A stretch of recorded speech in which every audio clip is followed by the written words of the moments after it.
Back with another video. Today we're talking about Alexander Volkanovski, right? His performance against Yair Rodriguez. He TKO'd Yair Rodriguez in the third round to retain his UFC featherweight championship. That is Volkanovski's fifth title defense, guys. We go to Holloway, we go to Ortega, we go to Holloway again, we go to the Korean Zombie, and now Yair Rodriguez. That makes 5 title defenses for Alexander the Great.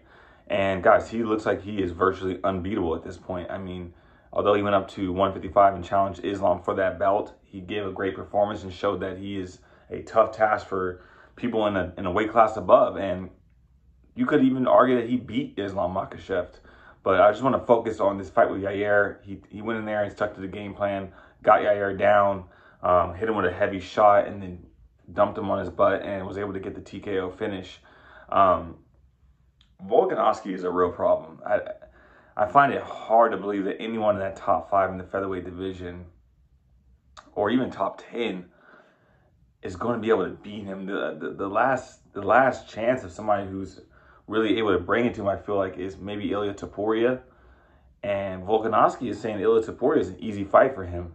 And I don't know. That's the last true challenge at featherweight is Ilia Topuria. Can Ilia Topuria knock on that door and get it done and become a champion? Or is Alexander the Great just going to continue to reign on that division and break the most title wins in that division, which I believe is at 8 right now with Jose Aldo. So I think Holloway has 6 featherweight championship wins. I think if Volk is able to get past 8, he has the most wins at featherweight as a champion, which is insane to think about. Title defenses,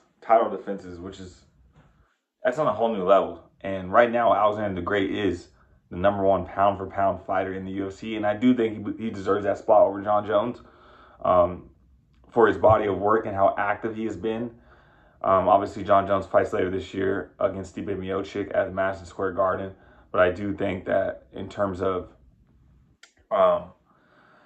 Alexander Volkanovski's how active he's been, his type of fights, his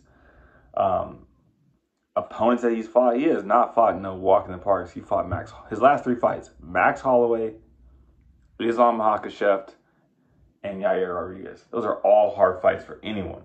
And he's come out victorious in 2 out of those 3 fights. So it's hard not to give the pound-for-pound title to Alexander the Great Volkanovski, and the future is looking bright. I really don't see another title challenger besides Ilia Topuria, and I have faith that Ilia Topuria could present a real danger to Volkanovski. But other than that, it's going to be hard to beat this guy. He's primed, and he's the best he's ever going to get at this current moment. So Alexander the Great Volkanovski retains that featherweight belt, and he's going to keep on this championship reign rolling. So it's either Islam next, or he goes back and defends that belt against Ilia Topuria. Either way, Alexander the Great Volkanovski is the #1 pound-for-pound fighter in the UFC, and rightfully so. Make sure you guys like, comment, and subscribe. Back into the video. Let's go.